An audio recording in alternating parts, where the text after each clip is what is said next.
إلى حضرة نبينا مصطفى محمد صلى الله عليه وسلم. الفاتحة. أعوذ بالله من الشيطان الرجيم. بسم الله الرحمن الرحيم. الحمد لله رب العالمين الرحمن الرحيم مالك يوم الدين.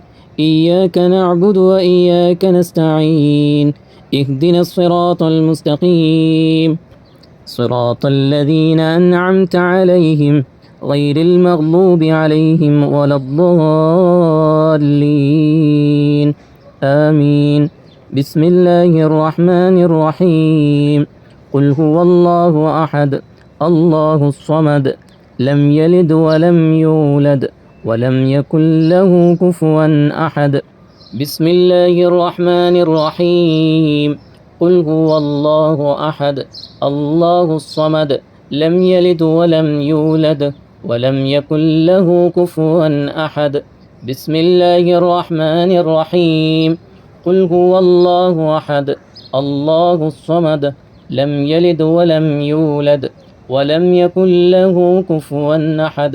بسم الله الرحمن الرحيم.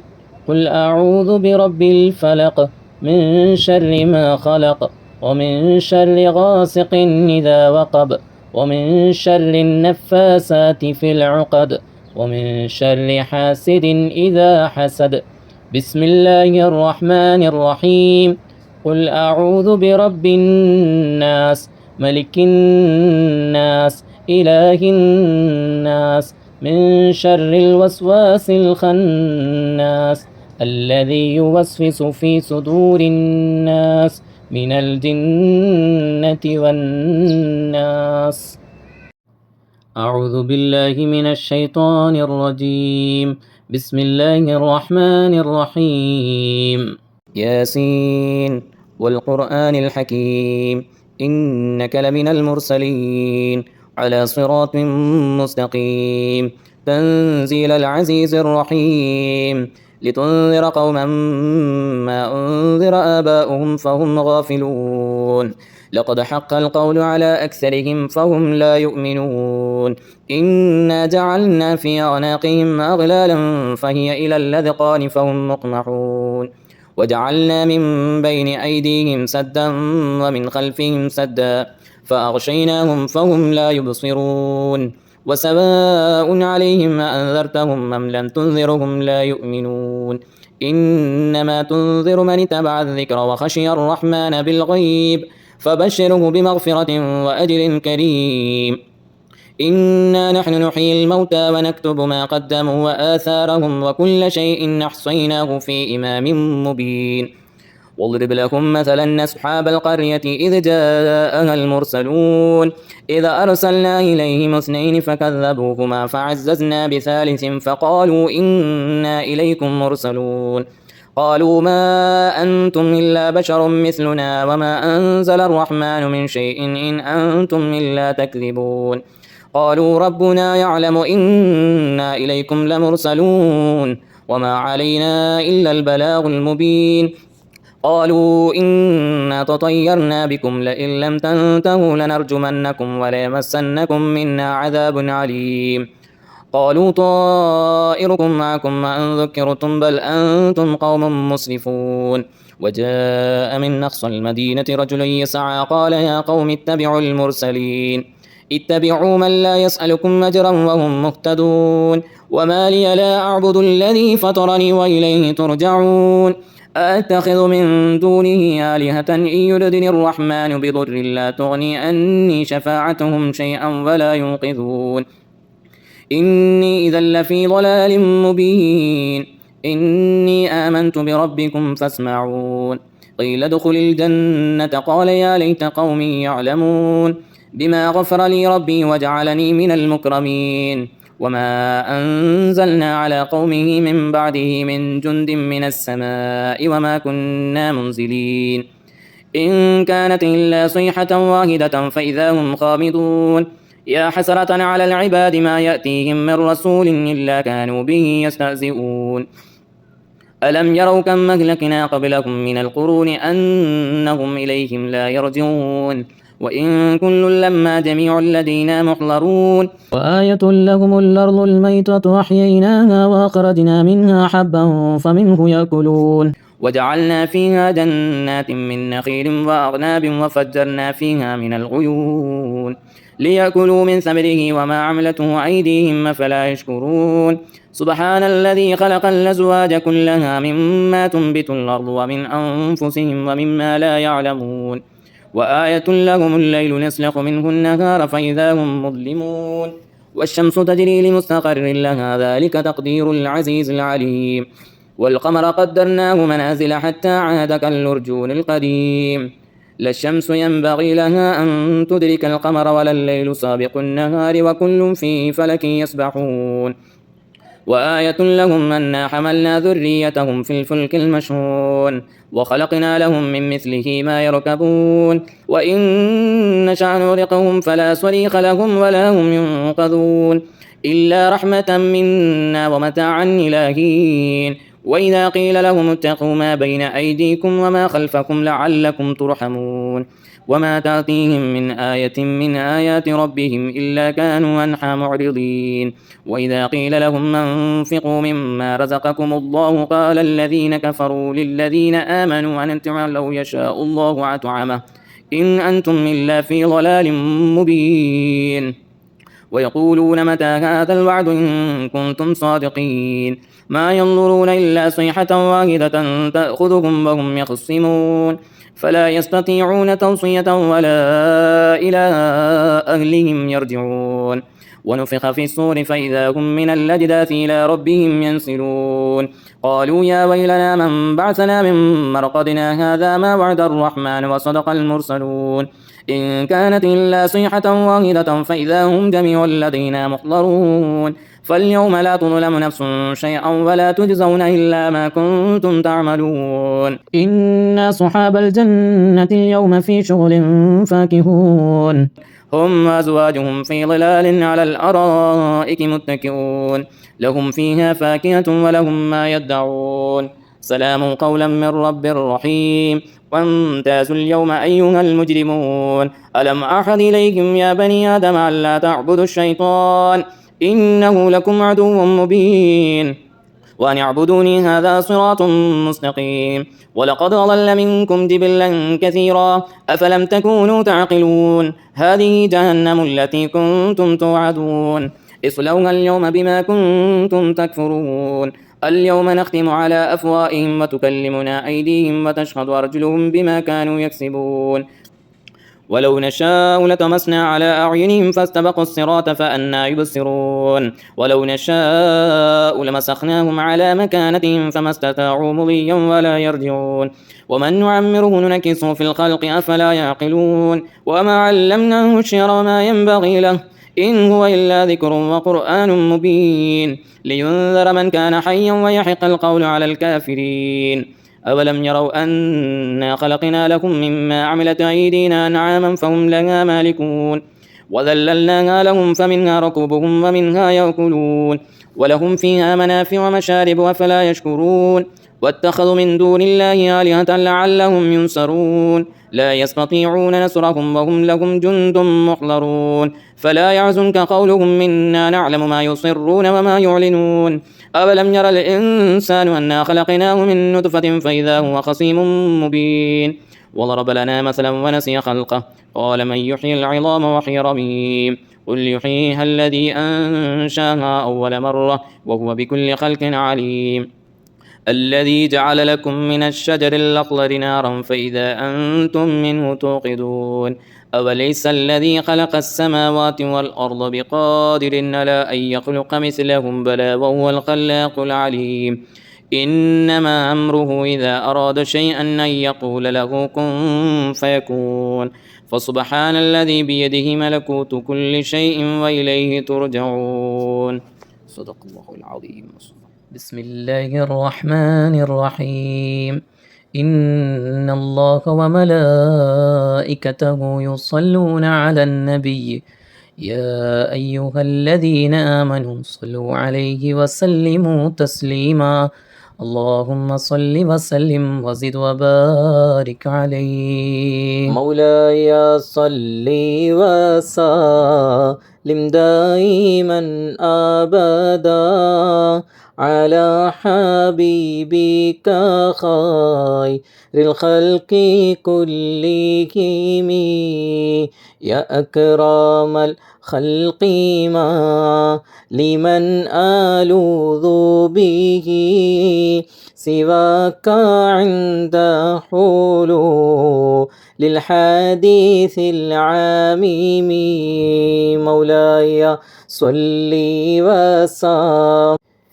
دائما أبدا على حبيبك خير الخلق كلهم ولن يليق رسول الله جاهك بي إذا الكريم تحال لا باسمي منتقم مولاي صل وسلم دائما أبدا على حبيبك خير الخلق كلهم فإن من جودك دنيا وضرتها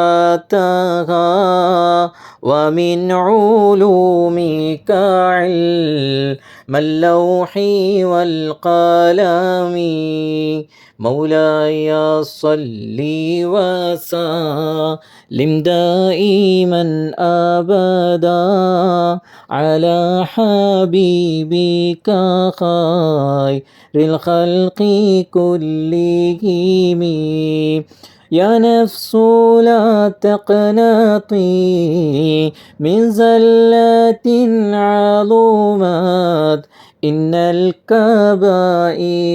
في الغفران كالأمام مولاي صل وسلم دائما أبدا على حبيبك خير الخلق كلهم لعل رحمة ربي يقسمها تأتي على حسب العصيان في القسم مولاي صل وسلم دائما أبدا على حبيبك خير الخلق كلهم يا ربي واجعل رجائي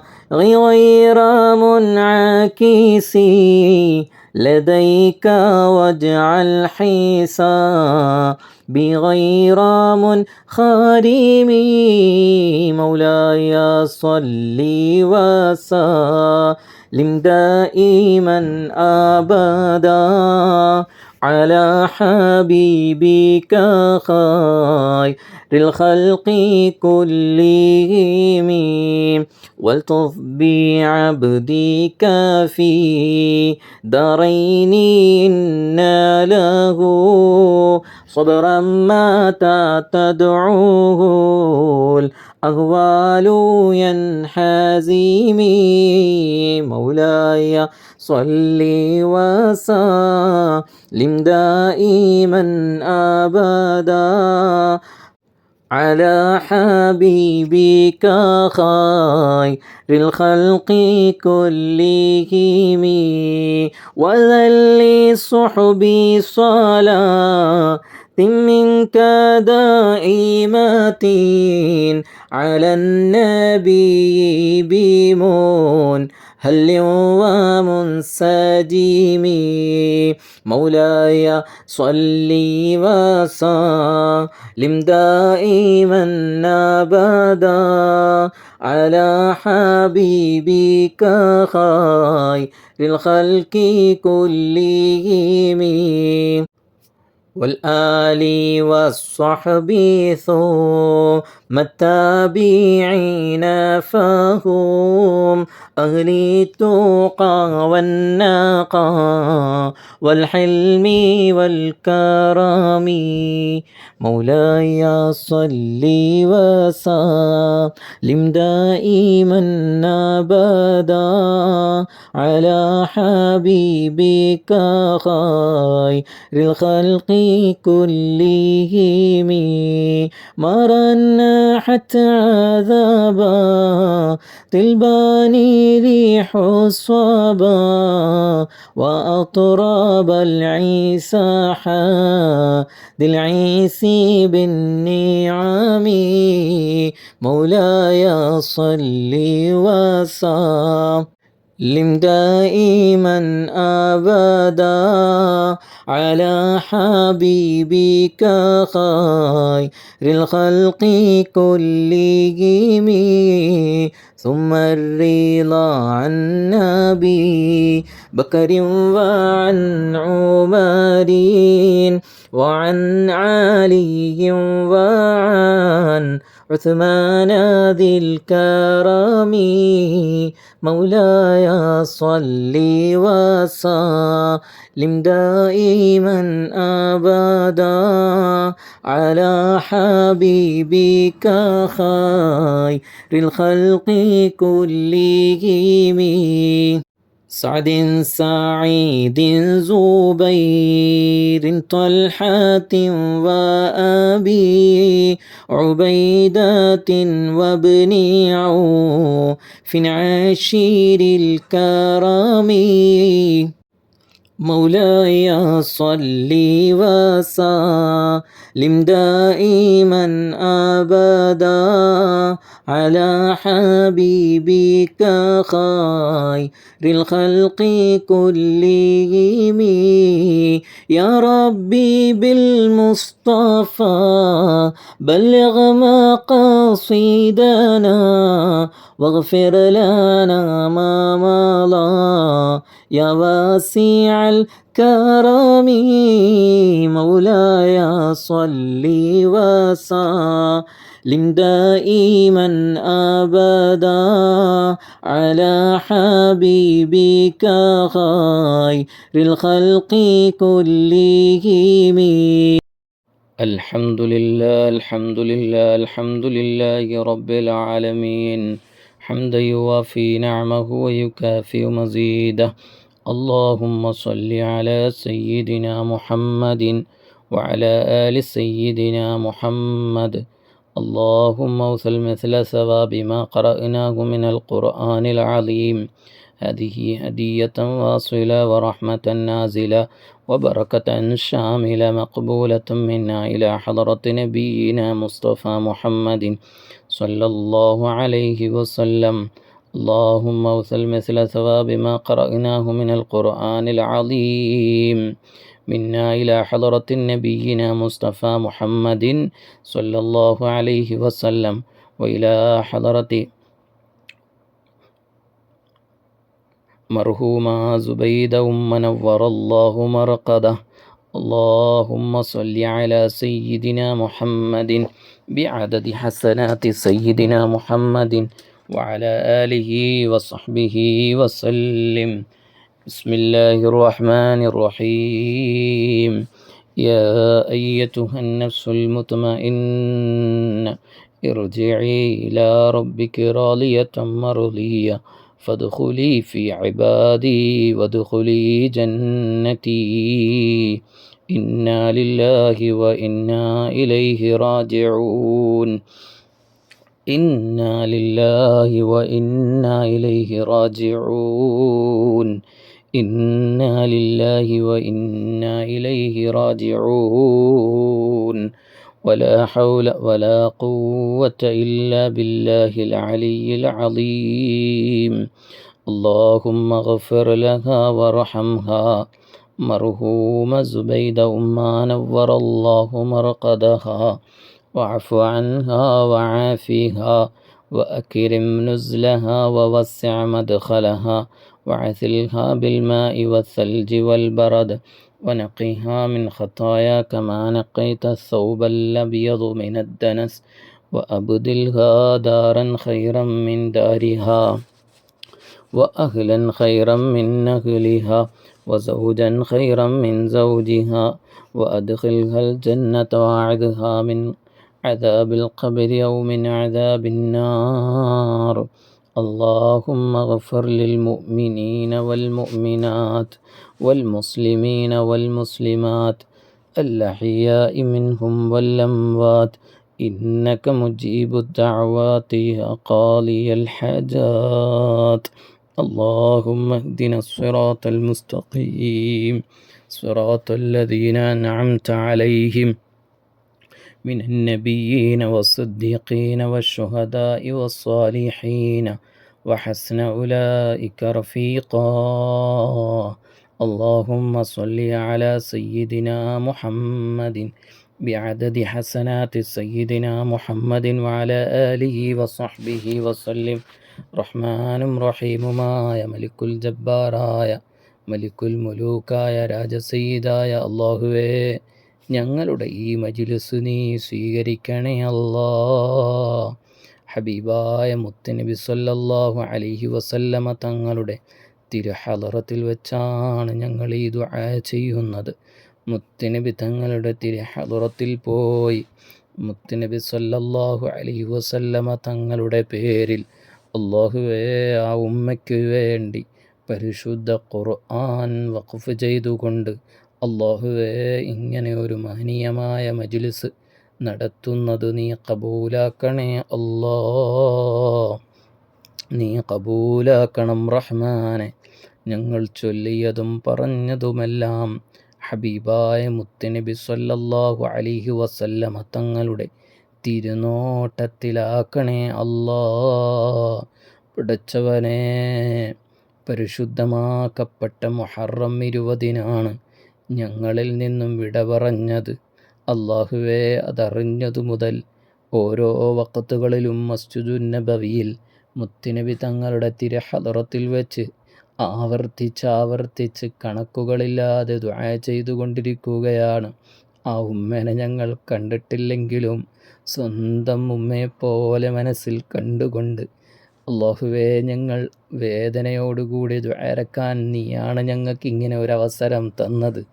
ഞങ്ങളുടെ ആരുമല്ല, പക്ഷേ നിൻ്റെ അടിമയാണ് അല്ലാഹുവേ. നിൻ ഹബീബായ മുത്തുനബി തങ്ങളുടെ ഉമ്മത്തിൽപ്പെട്ടതാണ്. അല്ലാഹുവേ, ഞങ്ങൾക്ക് കുടുംബത്തെക്കാളും എത്രയോ അല്ലാഹുവേ ആത്മാർത്ഥതയോടെയാണ് ഞങ്ങളിൽ നിന്നും വിട പറയുന്ന മെമ്പർമാർ മരണപ്പെടുമ്പോൾ അല്ലാഹുവേ ഇങ്ങനെല്ലാം അവസരമൊരുക്കി തന്ന റബ്ബായ അല്ലാഹുവായ നീ ഞങ്ങൾക്ക് എത്ര കരുണയുള്ള കവാടമാണിതിലൂടെ തുറന്നു തരുന്നത്. ഇന്ന് വരെ കണ്ടിട്ടില്ലാത്ത കേട്ടിട്ടില്ലാത്ത എത്രയോ പേർക്കാണ് ഞങ്ങളിതുപോലെ ദ്വാരന്നു കൊണ്ടിരിക്കുന്നത്. ഞങ്ങൾക്ക് പ്രതീക്ഷയുണ്ട്, ഞങ്ങൾക്കും ഒരു പ്രതീക്ഷയ്ക്കുള്ള വകയുണ്ട്. നാളെ ഞങ്ങളും ഖബറിൽ കിടക്കുമ്പോൾ ഓരോ ദിനവും ഞങ്ങളെ ഓർത്ത്, ഓരോ വർഷവും ഞങ്ങളെ അനുസ്മരിച്ച് ഞങ്ങളുടെ ഖബറിലേക്കും ഇതുപോലെ നന്മകൾ കൊയ്യാൻ, നന്മകൾ നെയ്തിടാൻ നീ ഞങ്ങൾക്ക് നിൻ്റെ അടിമകളെ തരുമെന്നുള്ള പ്രതീക്ഷയുണ്ട്. ഞങ്ങൾ ചെയ്ത അമലുകൾ കൊണ്ടൊന്നും ഞങ്ങൾക്ക് രക്ഷപ്പെടാൻ കഴിയില്ലെന്ന് ഞങ്ങൾക്കുറപ്പാണ്. അല്ലാഹുവേ, ഈ മജ്‌ലിസ് നീ സ്വീകരിച്ച് പ്രിയപ്പെട്ട സുബൈദ ഉമ്മയുടെ ഖബറിടത്തിലേക്ക് ഇതിൻ്റെ സന്തോഷം നീ എത്തിച്ചു കൊടുക്കണേ അല്ലാ. പ്രിയപ്പെട്ട ഉമ്മ ഓരോ മാസവും ചൊല്ലുന്ന സ്വലാത്തിൻ്റെ കണക്കുകൾ കൃത്യമായി നേതൃത്വത്തിന് അറിയിച്ചു കൊണ്ടിരുന്ന ഉമ്മയാണ്.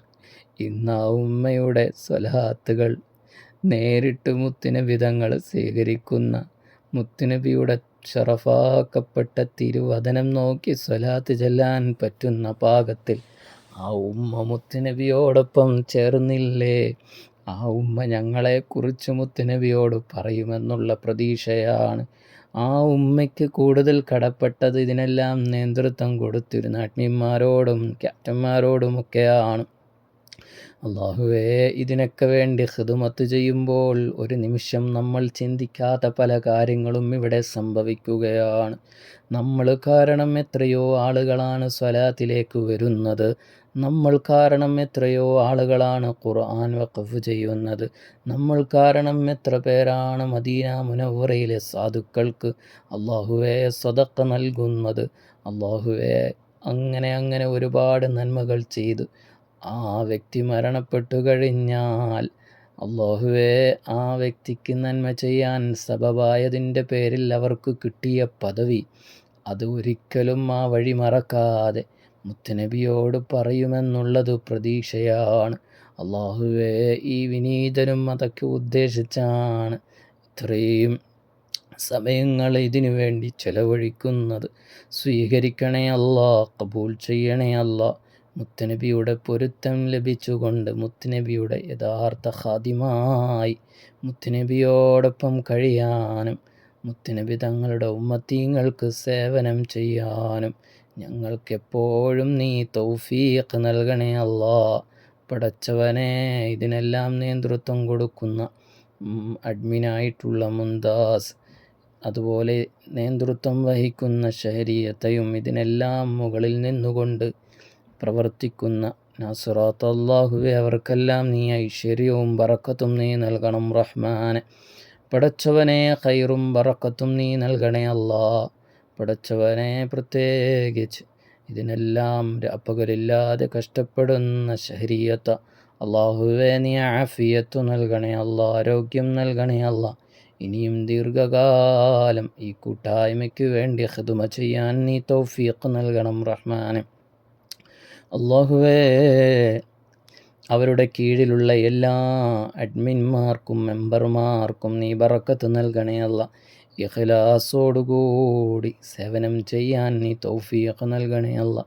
പടച്ചവനെ, ഈ ദുനിയാവിൽ നിന്നും രക്ഷപ്പെടാൻ ഞങ്ങൾക്ക് പ്രതിസന്ധികൾ തരുന്നുവെങ്കിലും അല്ലാഹുവേ, കൂടുതൽ ഞങ്ങൾക്ക് സന്തോഷം നൽകാതെ ഞങ്ങൾ ആത്മീയ കാര്യങ്ങളിലും മഹബത്തിൻ്റെ കാര്യത്തിലും ഞങ്ങൾക്ക് അവസരം തരുന്നുവെങ്കിലും കുറച്ച് ഈമാൻ നീ ഞങ്ങൾക്ക് നൽകണേ അല്ലാ.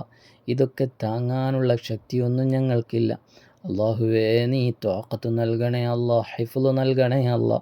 പടച്ചവനെ, വലിയ ഹിമ്മത്ത് നീ നൽകണം റഹ്മാനെ, വലിയ പദവി നൽകണം റഹ്മാനെ. ഹബീബായ മുത്തുനബി സ്വല്ലല്ലാഹു അലൈഹി വസല്ലമ തങ്ങളുടെ തിരുനോട്ടം നീ നൽകണം റഹ്മാനെ. പടച്ചവനെ, എല്ലാ നിലക്കുമുള്ള മുസീബത്തുകളിൽ നിന്നും ഷർറുകളിൽ നിന്നും ബലായിൽ നിന്നും നീ കാവല് നീ നൽകണം റഹ്മാനെ. പടച്ചവനെ, സുബൈദ ഉമ്മയ്ക്ക് നീ സ്വർഗം നൽകണേ അല്ലാ, വലങ്കയിൽ കിതാബ് നൽകണേ അല്ലാ.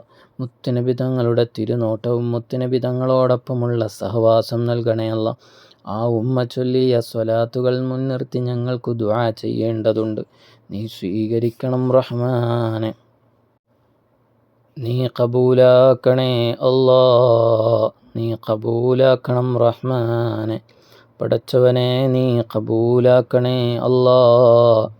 അല്ലാഹുവേ, സാഹചര്യങ്ങൾ കൊണ്ടും സന്ദർഭങ്ങൾ കൊണ്ടും ഇവിടുത്തെ പ്രതികൂലാവസ്ഥയിൽ മജ്ലിസൊന്നും നടത്താൻ കഴിഞ്ഞില്ല. ഒരുപാട് മജ്ലിസുകൾ പെൻഡിങ്ങിൽ കിടക്കുകയാണ്. പടച്ചവനെ, നിനക്കറിയാമല്ലോ. അല്ലാഹുവേ, എല്ലാവരിലേക്കും ഈ മജ്ലിസിൻ്റെ ബറക്കത്തിന് നീ എത്തിച്ചു കൊടുക്കണേ അല്ലാ. മരണപ്പെട്ടു പോയ മാതാപിതാക്കളുടെ പേരിൽ അല്ലാഹുവേ, കരളിൻ്റെ കഷ്ണമായ മക്കൾ വഖഫ് ചെയ്തുകൊണ്ടിരിക്കുന്നു. അല്ലാഹുവേ, പല ആവശ്യങ്ങൾക്കു വേണ്ടിയും ഖുർആൻ വഖഫ് ചെയ്തുകൊണ്ടിരിക്കുകയാണ്. അതിൻ്റെ എല്ലാം നീ ബറക്കത്ത് അല്ലാഹുവേ ഈ ഉമ്മയ്ക്കും നീ എത്തിച്ചു കൊടുക്കണേ അല്ലാ. ആ ഉമ്മ ജീവിച്ചിരിക്കുമ്പോൾ അല്ലാഹുവേ, എന്തെല്ലാം കാര്യങ്ങളാണ് കേട്ടിരുന്നത്, അറിഞ്ഞിരുന്നത്, കൂടെ നിന്ന് പ്രവർത്തിച്ചിരുന്നത്. നീ സ്വീകരിക്കണേ അല്ലാ, നീ സ്വീകരിക്കണേ അല്ലാ. മരണപ്പെട്ടു പോയവർക്ക് വേണ്ടി ഇങ്ങനെ ഖിദ്മ ചെയ്തുകൊണ്ടിരിക്കാൻ ഞങ്ങൾക്ക് നീ തൗഫീഖ് നൽകണേ അല്ലാ. ഈ മുഹറം മാസം എത്ര മനോഹരമായ മാസമാണ് അല്ലാഹുവേ. ഈ മാസത്തിൻ്റെ ബറക്കത്ത് കൊണ്ട് ആ ഉമ്മയുടെ ഖബറിടം നീ വിശാലമാക്കണേ അല്ലാ, സ്വർഗ്ഗപ്പൂന്തോപ്പാക്കണേ അല്ലാ. അവരുടെ മക്കളിലും മരുമക്കളിലും ചെറുമക്കളിലും അള്ളാഹുവേ, അവരിഷ്ടപ്പെടുന്നവർക്കെല്ലാം നീ ബറക്കത്ത് നൽകണേ അല്ല. പടച്ചവനെ, മരണാനന്തരം മുതൽ അള്ളാഹുവേ ഈ നിമിഷം വരെ അള്ളാഹുവേ ഇനി 40 വരെയും ചെയ്തുകൊണ്ടിരിക്കുന്ന ഖുർആൻ പാരായണവും മറ്റു അമാലുകളും സ്വതക്കകളും അള്ളാഹുവേ ഖുർആൻ വഖഫുകളുണ്ടോ അതാണെങ്കിലും അള്ളാഹുവേ മറ്റു എന്ത് നന്മ ചെയ്താലും ഈ മജ്ലിസിലേക്ക് കണക്റ്റ് ചെയ്തുകൊണ്ട് അവരുടെ എല്ലാം അമലുകൾ നീ സ്വീകരിക്കണം റഹ്മാനെ. നീ സ്വീകരിക്കണേ അല്ലാ, നീ കബൂലാക്കണം റഹ്മാനെ. പടച്ചവനെ, എല്ലാ നിലക്കും ഐശ്വര്യവും ബറക്കത്തും റാഹത്തും സന്തോഷവും നീ നൽകണേ അല്ല. പടച്ചവനെ, അവരുടെ 40-ാം ദിനത്തിൽ അല്ലാഹുവേ ഖത്മുൽ ഖുർആനും യാസീനും മുൽക്കും ദിക്റും ഇഖ്ലാസും ഇസ്തിഗ്ഫാറും അതുപോലെ ഈ കൂട്ടായ്മ ഓതിവെച്ച എല്ലാ ഹദിയകളും മുൻനിർത്തി ദുആ ചെയ്യേണ്ടതുണ്ട് റബ്ബേ. നീ കബൂലാക്കണം റഹ്മാനെ. اللهم ربنا آتنا في الدنيا حسنة وفي الآخرة حسنة وقنا عذاب النار. اللهم ربنا تقبل منا إنك أنت السميع العليم وتب علينا إنك أنت التواب الرحيم. آمين برحمتك يا أرحم الراحمين. وصلى الله تعالى وسلم على خير خلقه سيدنا محمد وآله وصحبه أجمعين. سبحان ربك رب العزة عما يصفون وسلام على المرسلين والحمد لله رب العالمين. صلى الله على محمد صلى الله عليه وسلم. صلى الله على محمد صلى الله عليه وسلم. اللهم صل على محمد يا رب صل عليه وسلم. وصل على جميع الأنبياء والمرسلين والحمد لله رب العالمين.